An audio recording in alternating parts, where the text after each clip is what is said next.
The San Antonio Spurs and Dallas Mavericks will meet up in a Western Conference NBA matchup. This is Across the Board with Jeff Grant here at SBRForum.com. Thursday night's opening tip scheduled for 8:30 Eastern Time from the American Airlines Center. The Spurs listed as 2.5-point road favorites, while the betting total has moved from 206 to 208 at SBRodds.com. San Antonio hasn't lost back-to-back games during the 2013-14 campaign, looking to bounce back from a 111-98 setback to the Houston Rockets as 7.5-point home favorites on Wednesday. 12-3 on the road this season, including a 7-3 mark against conference rivals, and the Spurs have won 5 games in a row against the Mavericks by an average of 17.4 points.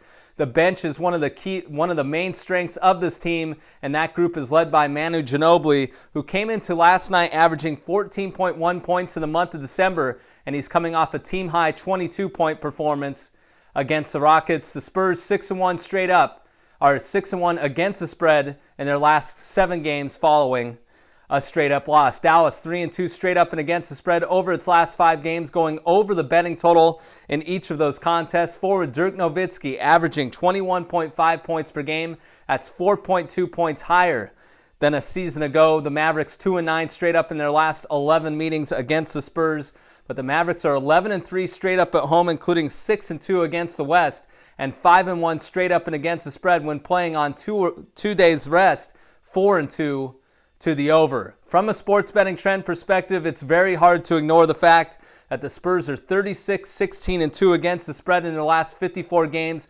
following a straight-up loss of 10 or more points. The Spurs fell behind by a big margin in the first quarter last night against the Rockets, so look for a much sharper performance in this one. So I'm going to back San Antonio as a 2.5-point road favorite against Dallas. This has been another edition of Across the Board here at SBRForum.com, and you can follow me on Twitter at Jeff Grant Sports.